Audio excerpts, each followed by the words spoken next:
And they've proclaimed that to be the exact history of how things went down. I would like just to see you have a conversation with this guy because, like, again, he's very impressive. His ability to describe these things and his recall of the information is second to none.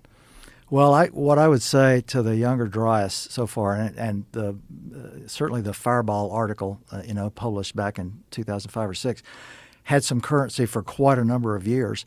I obviously, when I was working on these initial chapters, or particularly on that Clovicia, the Beautiful chapter for Wild New World, I mean, I looked at what scientific literature I could find in the journals, and they weren't really citing it anymore. And I think the reason was basically this. The argument goes as a kind of a test for something that could cause a major extinction is, okay, so the younger Dryas produced a cold pulse, to be sure, but it's going to be difficult to argue that these animals are going to expire in a cold pulse when they survived the glacial maximum. That's not his 8,000 argument. years ago. His argument is massive devastation. His argument is instant flooding, the creation of the Great Lakes almost instantaneously. It's a wild argument. Well, it's a wild conversation. So here are the other two arguments then. The other two arguments are, if you have an extinction like the 5 that we've had before, and I mean, I argue that, we're all talking about the 6th extinction when we're in. Mm-hmm.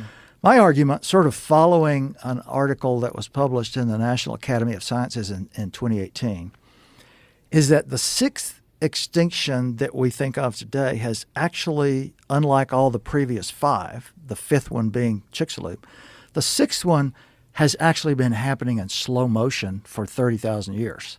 It's not just started. It's happening, as the people in the National Academy of Sciences piece put it, when humans spread out of Africa, took out more than 300 mammal species as they spread across the earth over the subsequent several thousand years, and cost us, in what they called in this 2018 article, almost a worst-case scenario, cost us like 2.5 billion years of specially evolved genetics. So the reason I have been following that argument, and that's kind of the one I do, is that when the younger Dryas thing comes up, what people point out is that in all the extinctions before the Pleistocene one, those extinctions took out everything.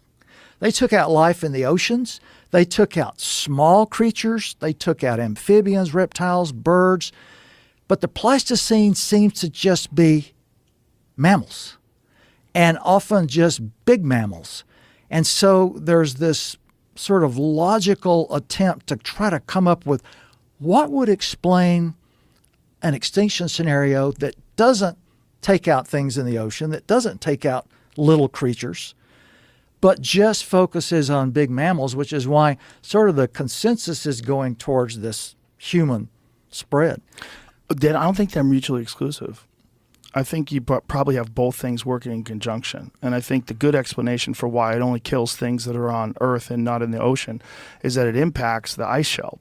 It impacts these ice sheets and causes this almost instantaneous melting of the ice caps in a catastrophic way. And not everything is affected by it. Only the things that get impacted by the water and get impacted by this melting of the caps. I don't know enough about it to have this conversation with you, but I'm blown away by this guy, Randall Carlson, and his descriptions of it and his understanding of it. And I just think it would be an amazing thing to get together with you. There's no doubt human beings had a massive effect on it. And I think that all these things that you're pointing out are really fascinating and pretty tragic, too, that human beings did. I mean, thanks for watching. Like and subscribe if you want some more current Jerry clips, and check out some of these stunning shirts. Link below.